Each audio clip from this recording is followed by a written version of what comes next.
बहुत समय पहले ईरान देश के मशहूर शहर तबरेज के पास एक गरीब अंधा भिखारी रहता था। वो सुबह होने से पहले उठता, बाएं हाथ में लकड़ी का एक बड़ा प्याला लेता और दाएं हाथ में लाठी संभालकर बाजारों में भीख मांगने निकल जाता था। वो सारा दिन गलीगली ऊंचे स्वर में भीख मांगता और जब सूरज पश्चिम की तरफ झुकने लगता तो शहर से बाहर अपनी टूटी फूटी झोपड़ी में रात बिताने आ जाता। अंधे भिखारी की आवाज में बड़ा दर्द था। भीख मांगते हुए वो तरह तरह की सीख देने वाली बातें हमेशा ऊंची आवाज में कहा करता था। ये बातें उन लोगों के दिल पर बहुत असर करती थी जिनके दरवाजों पर भिखारी रोज भीख मांगने जाया करता था। कभी वो कहता, लोगों को घमंड नहीं करना चाहिए, घमंड का सिर हमेशा नीचा होता है। जिसने घमंड किया वो दुनिया में भी अपमानित और बदनाम हुआ और परलोक में भी अपमानित और बदनाम होगा। ऐसे लोगों को न्याय और ईमानदारी से काम लेना चाहिए। याद रखो, जो दूसरों को धोखा देता है भगवान उससे सब कुछ छीन लेता है। लोगों, मुझे देखो, कभी मैं भी तुम्हारी तरह आंखों वाला था। कभी इस शहर में भी मेरी बड़ी इज्जत थी, लेकिन आज अपने पापों की सजा पा रहा हूं। भगवान के लिए कभी किसी को धोखा मत दो। इस तरह की आवाजें लगाता हुआ एक दिन सुबह वो शहर की गलियों में घूम रहा था कि एक अमीर आदमी ने उससे कहा, बाबा, मैं तुम्हें बहुत समय से देख रहा हूं और जो आवाजें तुम लगाते हो वो भी सुनता हूं। ऐसा लगता है कि तुमने बड़ी मुसीबतें झेली हैं, जिंदगी में बहुत सी कठिनाइयां देखी है। आओ, आज मेरे पास बैठो और अपनी कहानी सुनाओ। चिंता मत करो, जितनी भीख तुम्हें दिन भर घूमने के बाद शहर से मिलती है वो मैं तुम्हें दूंगा। शर्त सिर्फ यह है कि अपनी दुख भरी कहानी सच सुनाना। अंधे भिखारी ने अपनी लाठी और भीख मांगने का प्याला जमीन पर रख दिया और उस नेक दिल अमीर आदमी को दुआएं देते हुए बोला, भगवान तुम्हें खुश रखे। मेरी कहानी सुनकर क्या करोगे? बस जो मैं कहा करता हूं उसी पर अमल करते जाओ। मैं ऐसा बुरा और कठोर दिल आदमी हूं कि मेरी कहानी सुनने के बाद जब तुम मुझे तिरस्कार करके अपने घर से निकाल दोगे। अमीर आदमी ने अंधे भिखारी को विश्वास दिलाया कि वो ऐसा व्यवहार हरगिज नहीं करेगा, बल्कि वो तो सीख लेने के लिए उसकी कहानी सुनने का इच्छुक है। अंधे भिखारी ने ठंडी सांस भरकर यूं अपनी कहानी सुनानी शुरू की। जनाब, मैं शहर तबरेज का रहने वाला हूं और अपने माता पिता का इकलौता बेटा था। उन्होंने बड़े प्यार और मोहब्बत से मेरी परवरिश की। मेरी मां मुझे छोटा सा छोड़कर ही मर गई थी और मेरी देखभाल करने वाला मेरे पिता के सिवा कोई और नहीं था। मेरे पिता निहायत गरीब आदमी थे। सारा दिन घूम फिरकर अलग अलग चीजें बाजारों में बेचते थे। वो अपने काम में बड़े मेहनती और ईमानदार थे, इसलिए भगवान ने उनके कारोबार में तरक्की दी। धीरे धीरे उनके खरीदार जमा हो गए और उन्होंने शहर के मुख्य बाजार में एक दुकान खरीदी।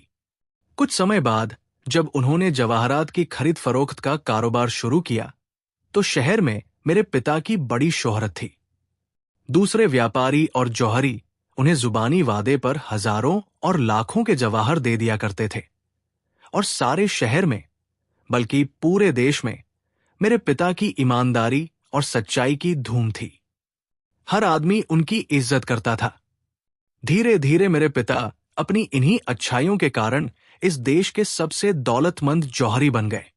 मुझे उन्होंने हमेशा अपने साथ कारोबार में शामिल रखा था और व्यापार की ऊंच नीच अच्छी तरह समझाई थी। वो कहा करते थे कि बेटा, ये सब दौलत और कारोबार मेरे बाद तुम्हारा है और तुम्हें इसे संभालना होगा, लेकिन याद रखो, ईमानदारी, मेहनत और सब्र व्यापार की जान है।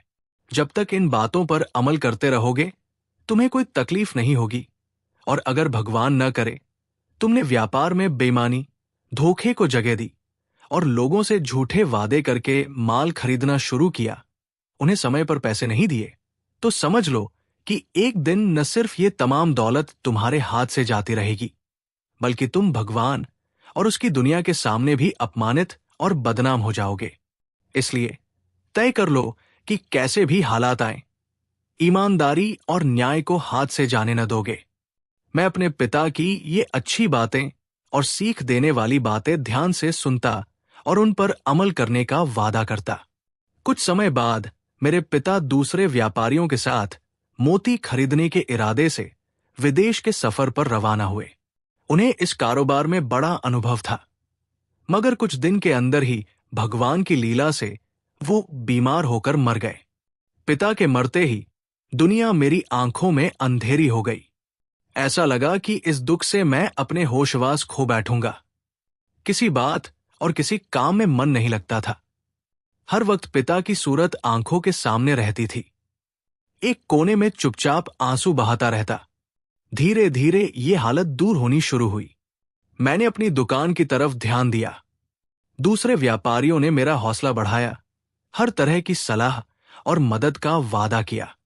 और जब मैं दुकान पर बैठने लगा, ध्यान देने लगा, तो वो तमाम ग्राहक जो मेरे पिता की जिंदगी में जवाहरात खरीदने के लिए दुकान पर आते थे, अब भी आने लगे। कुछ समय तक तो मैं अपने पिता की इच्छा के अनुसार ही ईमानदारी से कारोबार चलाता रहा, मगर फिर ऐसा हुआ कि ज्यादा से ज्यादा दौलत कमाने का जुनून मेरे सिर पर सवार हो गया। मैं चाहता था कि दुकान में जितनी तिजोरियां हैं, उन सब में सोने की अशर्फियां और हीरे जवाहरात नीचे से ऊपर तक भरे हुए हों, और मैं उन्हें देख देख कर खुश होता रहूं। दौलत कमाने की ये इच्छा रोज बरोज बढ़ती ही गई, यहां तक कि मैं अपने पिता की तमाम सीख भूल गया और कारोबार में बेईमानी से काम लेने लगा। मैंने महसूस किया कि ग्राहकों को धोखा और छल देकर मैं ज्यादा दौलत कमा सकता हूं। कभी कभी मेरा मन मुझे कोसता था कि मुझे ये हरकत नहीं करनी चाहिए, लेकिन जैसे जैसे दौलत के खजाने मेरे पास जमा होते गए, मन ने कोसना छोड़ दिया। अब मैं धल्ले से लोगों को लूटकर अपनी तिजोरियां भरने लगा। एक दिन मैं अपनी दुकान खोलकर बैठा ही था कि एक आदमी आया। उसका पहनावा सादा और फटा हुआ था। चेहरे पर दुख और गम के निशान थे। उसने आते ही मुझे नमस्ते किया और देखने लगा। मैं समझा कोई भिखारी है। सुबह सुबह भिखारी को देखकर मेरे तन बदन में आग लग गई। मुझे गुस्सा आ गया और मैंने उसे डांट कर भगाना चाहा, लेकिन उसने आंखों में आंसू भरकर कहा, जनाब, मैं भिखारी या मांगने वाला नहीं हूं। कभी मेरा शुमार भी अपने शहर के अच्छे लोगों में हुआ करता था, लेकिन बदकिस्मती से हालात ऐसे खराब हुए कि भूखे रहने तक नौबत आ गई। अब मजबूर होकर मैं अपनी बची खुची दौलत का आखिरी हिस्सा लेकर बाजार आया हूं। यह कहकर उसने अपनी छोटी पोटली में से एक बहुत कीमती लाल निकालकर मेरे सामने रख दिया। बचपन से लेकर जवान होने तक मैंने एक से एक कीमती हीरे और जवाहरात देखे थे, लेकिन उस जैसा कीमती लाल कभी नजर नहीं आया था। ऐसा दुर्लभ रत्न तो बादशाहों के खजाने में हुआ करता है। इस लाल को देखकर दिल में तो लालच बहुत हुआ, मगर चालाकी से काम लेकर यूं ही बेपरवाही से उसे देखा और माथे पर बल डालकर बोला, अरे ये क्या उठा लाए हो? इसमें क्या खास बात है? इसमें कोई खास बात तो है नहीं, फिर भी बोलो क्या दे दूं इसका? उसने निराशा भरी नजर से देखा और बोला, जनाब, आप ही शहर के सबसे बड़े जौहरी हैं, और ये सोचकर मैं आपकी दुकान पर आया था कि इस कीमती पत्थर की सही सी कीमत आप मुझे बताएंगे। यकीन कीजिए, मेरे पास जितने भी कीमती जवाहरात थे, यही उनमें सबसे बेमिसाल है, और आप फरमाते हैं कि इसमें कोई खास बात ही नहीं है। उस व्यक्ति की ये बात सुनकर मैंने एक बार फिर उस लाल को हाथ में उठाया और गौर से देखा। वास्तव में वो बेहद कीमती पत्थर था। उसकी कीमत 1-1.5 लाख सोने की अशर्फियों से क्या कम होगी। लेकिन मैंने कंजूसी से गर्दन हिलाते हुए कहा, अरे साहब, आपको धोखा हुआ है। ये लाल इतना कीमती नहीं, इसमें तो कई कमी है। शायद आपने उन पर गौर नहीं किया। पहली कमी तो यह है कि इसका रंग एक जैसा नहीं, कहीं से हल्का है और कहीं से गहरा। फिर वजन भी कुछ खास नहीं, ज्यादा नहीं है वजन। और सबसे बड़ा दोष है कि इसके बीच में एक दाग है। अगर ये इसमें न होते तो ये लाखों की कीमत का होता। अब तो इसकी कीमत कुछ 100 सिक्कों से ज्यादा नहीं। ये कहकर मैंने लाल उसके सामने रख दिया और बेपरवाही से दूसरे कामों में यूं व्यस्त हो गया जैसे मुझे उस लाल की कोई परवाह नहीं है। हालांकि अंदर से मेरे दिल में बड़ी घबराहट मच रही थी कि ये शख्स लाल को उठाकर किसी दूसरे जौहरी की दुकान पर न चला जाए। मगर मालूम होता है वो बहुत मजबूरी के हाथों परेशान था। तभी उसने दुखी आवाज में कहा, अच्छा जनाब, जो आप फरमाते हैं वही ठीक होगा, मगर इस वक्त तो ये लाल मुझे खरीद लीजिए, ये आपका बड़ा एहसान होगा मुझ पर। उसकी बात सुनकर मैं समझ गया कि शिकार फंस चुका है और ये अपना कीमती लाल मेरे हाथों बेच डालेगा। मैंने हमदर्दी बनकर कहा, अरे मियां, इसमें एहसान की क्या बात है? जो कीमत मुझसे हो सकती है वो करने के लिए तैयार हूं। फरमाइए, इसके कितने पैसे दे दूं? अजी जनाब, अब मैं अपने मुंह से क्या कहूं? जो कीमत आप उचित समझें वो दीजिए, उसने कहा था। पहले तो मैंने सोचा कि उसे 1000 सिक्के दे दूं, लेकिन फिर मुझे बेईमानी ने उकसाया कि 1000 देना तो बहुत ज्यादा है। अगर हो सके तो 20 सिक्के देकर ये लाल तुरंत ले लूं। मैं अच्छी तरह जानता था कि 20 सिक्के में तो एक मामूली मोती भी नहीं मिलता, और ये इतना बेशकीमत लाल, जिसकी कीमत कम से कम 1 लाख सोने की अशर्फियों थी। मैंने संदूक खोलकर 20 सिक्कों के सिक्के निकाले और उसे उसके हाथ में दे दिए। उसने हैरत और अचरज से पहले उन 20 सिक्कों को देखा, फिर मेरी तरफ देखने लगा। जनाब आली, क्या सिर्फ 20 सिक्के? उसने हैरानी से पूछा। हाँ, इस लाल की कीमत सिर्फ 20 सिक्के है, और अगर तू कहे तो सारी दुकान तो मैं दे दूंगा। मैंने नाराज होकर कहा था, अगर ये कीमत मंजूर नहीं तो जाओ भाई, रास्ता नापो। कहां से आ जाते हैं सुबह सुबह परेशान करने के लिए। वो कोई बहुत ही शरीफ और स्वाभिमानी आदमी था। उसने एक ठंडी आह भरी, मुझे नमस्ते किया और 20 सिक्कों की मामूली रकम वसूल करके चला गया। उसके जाते ही मैंने झपट कर लाल उठाया, उसे चूमा और झट से अपनी तिजोरी में बंद कर दिया। वाह रे मेरे मालिक, सुबह सुबह कैसा जबरदस्त मुनाफा कमा दिया। अब मैं इसी लाल के बदले 1.5 लाख सोने की अशर्फियां बड़ी आसानी से जब चाहूं हासिल कर सकता हूं। उसके 2 दिन बाद की बात है। मैं अपनी दुकान पर आया। उस वक्त सारा बाजार बंद था। मैं ही ऐसा दुकानदार था जो सूरज निकलने से पहले भी दुकान खोलने का आदी था, ताकि ग्राहक सबसे पहले मेरी दुकान पर आए।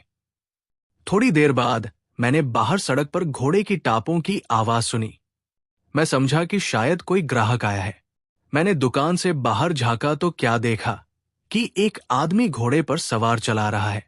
मेरी दुकान के सामने पहुंचते ही वो अचानक घोड़े की पीठ पर से जमीन पर गिरा दिया गया और कोई आवाज निकाले बगैर मर गया। सवार के गिरते ही कई राही और कामकाज पर जाने वाले मजदूर और ऐसे ही दूसरे आदमी दौड़ते हुए आए और आते ही मुझे घेर लिया, क्योंकि मैं घोड़सवार के गिरते ही अपनी दुकान से निकलकर उसके करीब पहुंच गया था और मेरा इरादा यह था कि जो कुछ उसकी जेब में होगा वो निकालकर अपने कब्जे में कर लूं। उन लोगों ने आते ही उस पर हमला कर दिया। कोई जूते मारने लगा, किसी ने घूंसे लगाए और कोई मुझे लाठी से पीटने लगा। वो सब एक आवाज होकर यही कहते थे कि घुड़सवार को तुमने मारा है। मैंने लाख दुहाई दी कि मैंने इसे मारना तो दूर, छुआ तक नहीं, लेकिन किसी ने मेरी एक न सुनी। देखते देखते लोगों ने मेरी जमकर पिटाई कर दी। मैंने अपने व्यापारी भाइयों और दूसरे उन दुकानदारों को मदद के लिए पुकारा जो अपनी अपनी दुकानें खोल चुके थे, लेकिन कोई मदद के लिए नहीं आया। सब दूर खड़े तमाशा देखते रहे। दरअसल सब मेरी चालाकियों और धोखे से अच्छी तरह वाकिफ हो चुके थे और मुझसे नफरत करने लगे थे।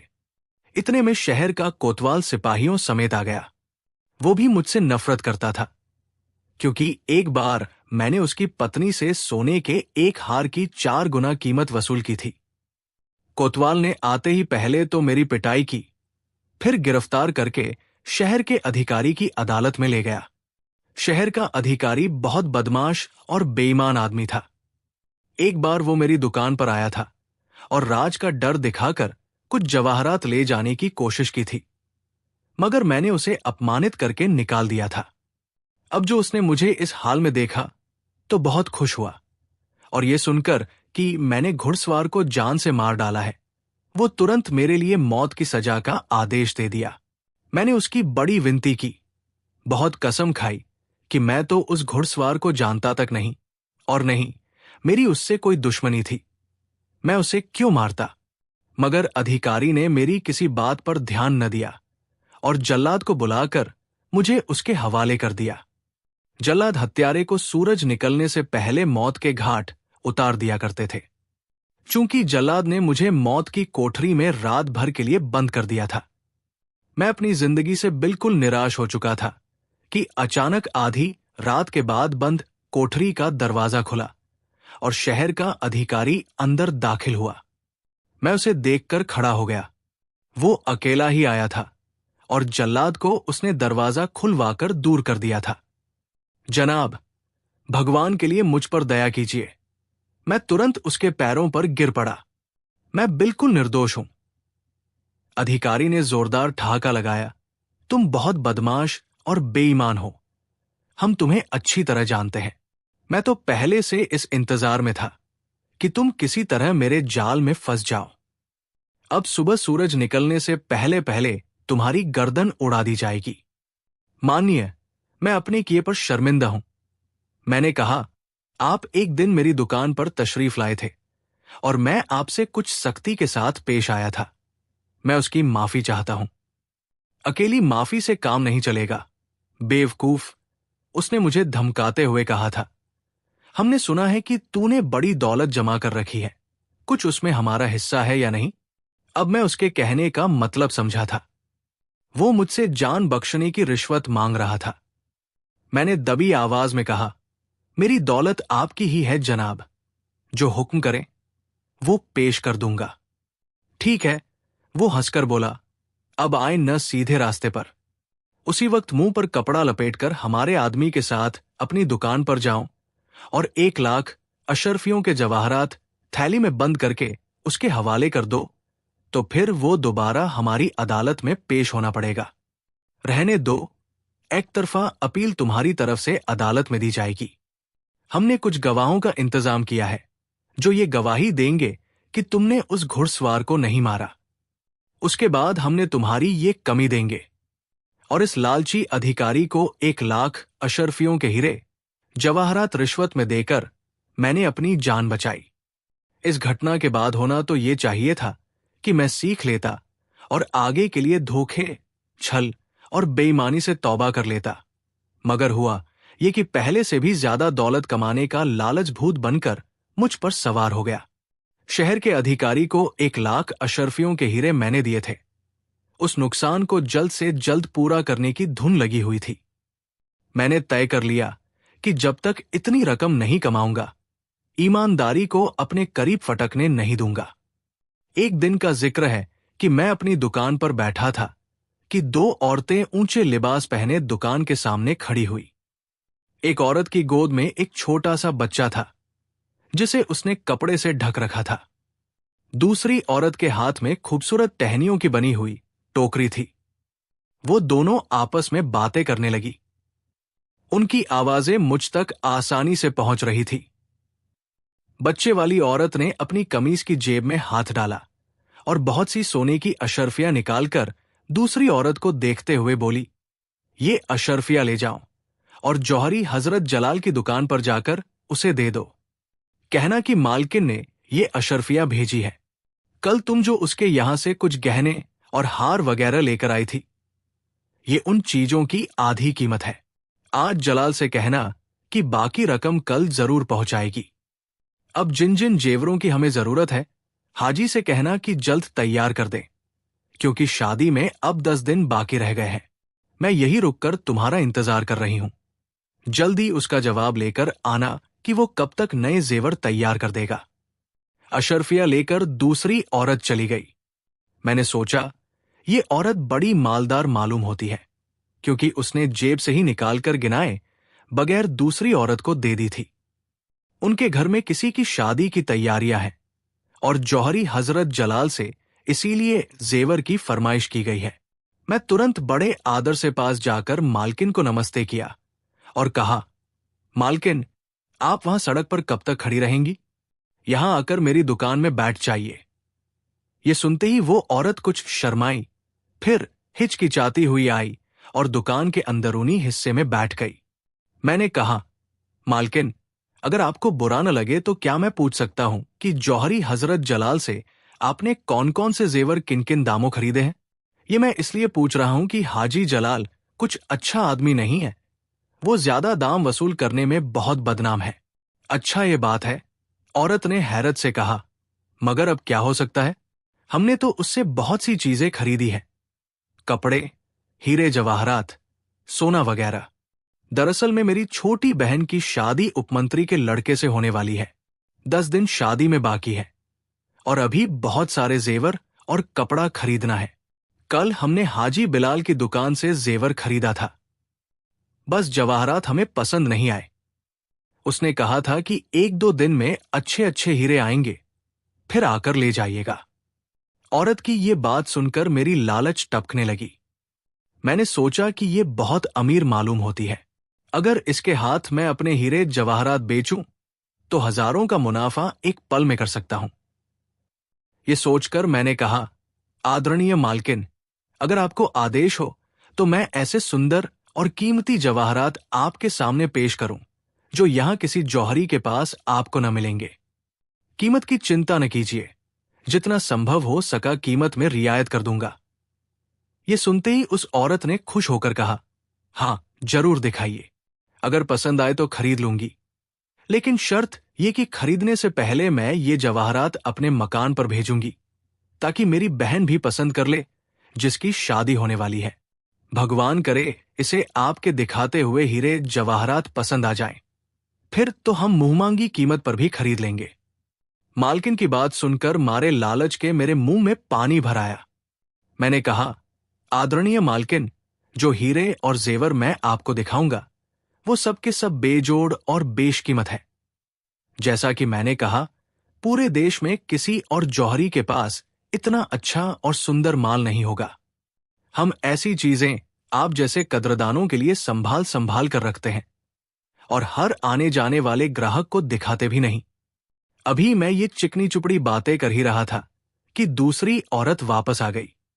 उसने खूबसूरत मोतियों का हार निकालकर मालकिन को देते हुए कहा, हाजी जलाल ने ये तैयार करके दे दिया है और वो नमस्ते करके कहते हैं कि ईश्वर की इच्छा से बाकी जेवर कल परसों तक जरूर तैयार हो जाएंगे। उसने ये भी कहा है कि कीमत की उसे इतनी जल्दी नहीं है, जब जी चाहे रकम भिजवा दीजिएगा। मालकिन ने बेपरवाही से दूसरी औरत की ये बातें सुनी और हार को उलट पलट कर देखते हुए बोली, ये भी कोई हार है। मुझे यकीन है कि दुल्हन इसे कभी पसंद नहीं करेगी। मन तो चाहता है इसे अभी हाजी साहब के पास वापस भिजवा दूं, मगर ये रखा रहने देती हूं कि हमारा उनसे पुराना लेन देन है। अच्छा खैर, अब आप मेहरबानी फरमाकर वो दिखाइए जिनका जिक्र आपने मुझसे किया था। अभी दिखाता हूं, मैंने जल्दी से कहा। तिजोरी खोलकर हाथी दांत का बना हुआ एक सुंदर डिब्बा निकाला। इस डिब्बे के अंदर ही वो हीरे रखे हुए थे। उनमें वो लाल भी रखा था जो मैंने एक मुसीबत में फंसे आदमी से सिर्फ 20 सिक्कों में हथिया लिया था। वो दोनों औरतें हैरत, दिलचस्पी और खुशी से हीरे देखती रही। हर हीरे की कीमत पूछी जाती थी। मैं भला कहां छोड़ने वाला था। मैंने भी बढ़ चढ़कर झूठ की बातें बताई।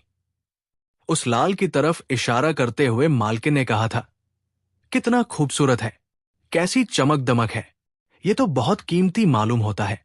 क्यों जनाब, क्या कीमत होगी इसके? आदरणीय मालकिन, ऐसा पत्थर दुनिया में कहीं न मिलेगा। ये तुर्की के शहंशाह के खजाने का है। वहां से एक शहजादा न जाने कैसे निकला और मेरे हाथ बेच दिया। बस इसकी कीमत न पूछिए, इसे ले जाइए। फिर भी कुछ तो बताइए ना, उसने जोर दिया। सिर्फ 2 लाख अशरफिया, मैंने धीरे से कहा। मेरा ख्याल था कि इतनी बड़ी कीमत सुनकर वो निराश हो जाएगी, लेकिन उसने खुश होकर कहा, सिर्फ 2 लाख अशरफिया। मुझे कीमत मंजूर है जनाब। इन दामों तो ये लाल बेहद सस्ता है। संक्षेप में, उस औरत ने लाल के साथ साथ कई दूसरे जवाहरात और मोती भी पसंद किए। मैंने उसके पसंद किए हुए जवाहरात उसी हाथी दांत के डिब्बे में ध्यान से रख दिए। उसके बाद मालकिन ने मुझसे कागज और कलम मांगा। मैंने दोनों चीजें पेश कर दी। उसने कागज पर कुछ लिखकर वो 50 कीमती जवाहरात के डिब्बे समेत अपनी साथी औरत को दिया और कहने लगी, अब तुम जल्दी से ये जवाहरात घर ले जाकर बहन को दिखा दो। मुझे डर है कि इनमें से कई मोती और हीरे वो नापसंद करके वापस भेज देगी, लेकिन ये लाल उसे जरूर पसंद आ जाएगा। जब तक तुम वापस आओ, मैं यही दुकान पर बैठी हूं। ये कहकर उसने मुझसे बोला, जनाब, अगर आपको भरोसा ना हो तो अपना कोई आदमी इस औरत के साथ हमारे मकान पर भेज सकते हैं। जी नहीं, आदरणीय मालकिन, मैंने जल्दी से कहा, यह आप क्या शर्मिंदा करती है? आप पर मुझे पूरा भरोसा है। खुशी से जवाहरात अपने घर पसंद करवाने के लिए भिजवा दीजिए। वो औरत जवाहरात का डिब्बा लेकर चली गई और मालकिन मेरी दुकान पर बैठी रही। मैं अपने काम में व्यस्त हो गया।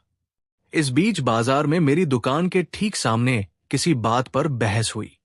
पहले तो वे एक दूसरे को गालियां देते रहे, फिर हाथापाई शुरू हो गई। उसके बाद उन्होंने तलवारें निकालने की कोशिश की। देखते ही देखते तमाशबीनों का झुंड मेरी दुकान के आगे जमा हो गया। शोर से कान खड़ी आवाज सुनाई न देती थी। इतने में कोतवाल सिपाहियों के साथ हाजिर हुआ। उसने आते ही दोनों लड़ने वालों को गिरफ्तार कर लिया और अधिकारी की अदालत में ले चला। जाते जाते उसने कुछ दुकानदारों को भी गवाही देने के लिए अपने साथ चलने का हुक्म दिया। ये झगड़ा मेरी दुकान के सामने हुआ था, इसलिए कोतवाल ने जबरदस्ती मुझे भी गवाही के लिए दूसरे लोगों में शामिल कर लिया। जब मैंने जाने से इनकार किया तो उसने मेरे हाथों में हथकड़ियां डाल दी और घसीटते हुए ले जाने लगा। ये देखकर मालकिन ने, जो उस वक्त तक आराम से अपने बच्चे समेत दुकान में ही बैठी थी, मुझे कहा, जनाब, अधिकारी की अदालत में गवाही दे, मैं यही बैठी हूं। चलते चलते मैंने पड़ोस की एक दुकान पर बैठने वाले कसाई से कहा था कि वो औरत जो मेरी दुकान पर बैठी है, जरा उस पर निगाह रखना। कसाई बेचारे को कुछ खबर न थी कि मामला क्या है और वो औरत मेरी दुकान पर क्यों बैठी है। उसने सोचा, शायद इसलिए दुकान की निगरानी को कहता है कि वो औरत कोई चीज न उठाकर ले जाए, और उसने मुझसे कह दिया कि औरत पर निगाह रखूंगा। अधिकारी की अदालत में गवाही देकर जब मैं वापस अपनी दुकान पर आया तो दूर ही से ये देखकर दिल धक धक करने लगा कि वो औरत दुकान पर नहीं है। हां, उसका छोटा सा बच्चा कंबल में लिपटा हुआ गहरी नींद सो रहा था। मैंने कसाई से पूछा कि वो औरत कहां गई। वो बोला, तुम्हारे जाने के बाद वो मेरे पास आई और कहने लगी कि मैं थोड़ी देर के लिए जौहरी हाजी जलाल की दुकान पर एक काम से जा रही हूं। ये अपना बच्चा यही छोड़ देती हूं, तुम मेहरबानी करके इसका ध्यान रखना। ये कहकर वो चली गई। उसे गए हुए कितनी देर हुई है? मैंने पूछा था। बहुत देर हो गई, कसाई ने जवाब दिया। जब मैंने दुकान जाकर कंबल में लिपटे हुए बच्चे को देखा तो पैरों तले की जमीन निकल गई। वो चीनी मिट्टी का बना हुआ खिलौना था। मैंने उसी वक्त रो पड़ा। मैं पूरी तरह लुट गया, बर्बाद हो गया। लेकिन इस रोना पीटना का कोई नतीजा न निकला।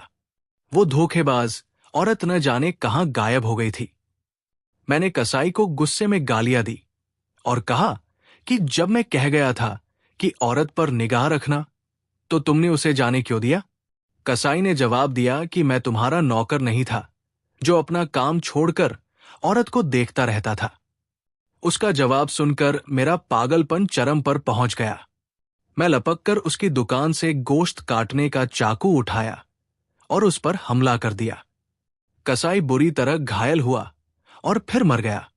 ये देखते ही लोग दौड़े दौड़े आए और मुझे पकड़कर अधिकारी की अदालत में ले गए। अधिकारी ने सारा किस्सा सुनकर हुक्म दिया कि इस निर्दयी जौहरी को जल्लाद के हवाले किया जाए। लेकिन लोगों ने उससे विनती की कि यह शख्स पागल हो चुका है, इसे जान से मारना उचित न होगा। इसके लिए यही सजा बहुत है कि तमाम जायदाद और धन जब्त करके इसे शहर से बाहर निकाल दिया जाए। ये सलाह अधिकारी को बहुत पसंद आया। उसी वक्त आदेश दिया गया कि मेरा तमाम धन, मकान और दुकान जब्त की जाए, यहां तक कि तन के कपड़े भी उतार लिए जाएं। अधिकारी के कारिंदों ने सब कुछ छीनकर मुझे शहर से निकाल दिया। मैं चिल्लाता रहा, रोता रहा, मगर किसी ने एक न सुनी। 10 दिन तक मैं शहर के बाहर सुनसान जगह में भूखा प्यासा और नंगे आसमान के नीचे पड़ा रहा। 11वें दिन, जबकि भूख प्यास के हाथों मेरी जान निकलने वाली थी, शहरों की तरफ से एक ऊंट सवार आया और मेरे पास आकर रुका। उसने मुझे खाने के लिए कुछ खजूर दिए, ठंडा पानी दिया और पहनने को कपड़ों का एक जोड़ा दिया। खजूर खाकर और पानी पीकर मेरी जान में जान आई और मैंने अपने मेहरबान का शुक्रिया अदा किया। उसने मुस्कुराकर कहा, क्यों नहीं जौहरी, तुमने मुझे पहचाना? मैंने गौर से उसकी सूरत देखी, लेकिन कुछ याद न आया कि उसे कहां देखा था। हालांकि सूरत जानी पहचानी लगी थी। मैंने कहा, भाई, ऐसा लगता है कि तुम्हें इससे पहले कहीं देखा जरूर है, मगर कहां, ये याद नहीं आता। ये सुनकर वो जोर से हंसा। याद नहीं? तो तुम्हें वो फटे कपड़ों वाला आदमी याद है जो एक दिन सुबह तुम्हारी दुकान पर एक लाल बेचने के लिए आया था और तुमने 20 सिक्कों के बदले में वो बेशकीमत लाल उससे खरीदा था? डर से मेरे रोंगटे खड़े हो गए। वास्तव में वो अजनबी वही था। मैंने झुककर उसके पैरों पर सिर रखना चाहा, लेकिन वो उछलकर पीछे हट गया। फिर उसने अपनी जेब से मखमल की एक थैली निकालकर उसका मुंह खोला। थैली का मुंह खोलते ही उसमें से सैकड़ों हजारों वैसे ही लाल निकलकर जमीन पर बिखर गए, जैसा एक लाल उस अजनबी ने 20 सिक्कों में मेरे हाथ बेचा था। अजनबी ने ठहाका लगाकर कह दिया, जौहरी, मैं तुम्हारी परख और ईमानदारी जांचने के लिए गरीब हालत बनाकर तुम्हारी दुकान पर गया था। अगर तुम बेईमानी न करते और मुझे उस लाल की सही सी कीमत देते तो मैं इनाम के तौर पर यह थैली तुम्हें दे देता, मगर तुमने बेईमानी और धोखे से काम लिया। उसका नतीजा भी तुमने देख लिया कि सब कुछ तुमसे छीन लिया गया और तुम कंगाल हो गए। मानिए, आप कौन हैं? मैंने थरथर कांपते हुए पूछा था। मैं जिन्नों का बादशाह हूं। कई हजार मेरे गुलाम हैं। मैं सारा दिन शहर में घूमता हूं। जो मुझे मेहनती, ईमानदार और सच्चा दिखाई देता है, उसकी भगवान के हुक्म से मदद करता हूं। मैंने तुम्हारे पिता की मदद की थी और तुम्हारी भी की, लेकिन तुमने लालच पर अमल किया था, इसलिए जरूरी हो गया था कि तुम्हें सजा मिले। ये बात सुनकर मैंने जोर जोर से रोना चलाना शुरू कर दिया कि भगवान के लिए मुझे माफ कर दो। वादा करता हूं कि कभी किसी को धोखा न दूंगा, न किसी से छल करूंगा। लेकिन ये सब बेकार था। मैंने नजर उठाकर देखा तो वो अजनबी जा चुका था। वो दिन और आज का दिन। धीरे धीरे मेरी आंखों की रोशनी ने जवाब दिया और अंधा हो गया। अब तो मैं बाजारों और गलियों में भीख मांगता हूं और लोगों को सीख देता हूं कि वे मेरा हाल देखकर सीख लें। जो आदमी सच्चाई, न्याय और ईमानदारी का रास्ता छोड़कर धोखे, छल और बेईमानी का रास्ता अपनाता है, वो हमेशा दुनिया में भी अपमानित और बदनाम होता है और परलोक में भी उसके लिए बदनामी है। भगवान मेरे पाप माफ करे और मेरी गलतियां माफ करे।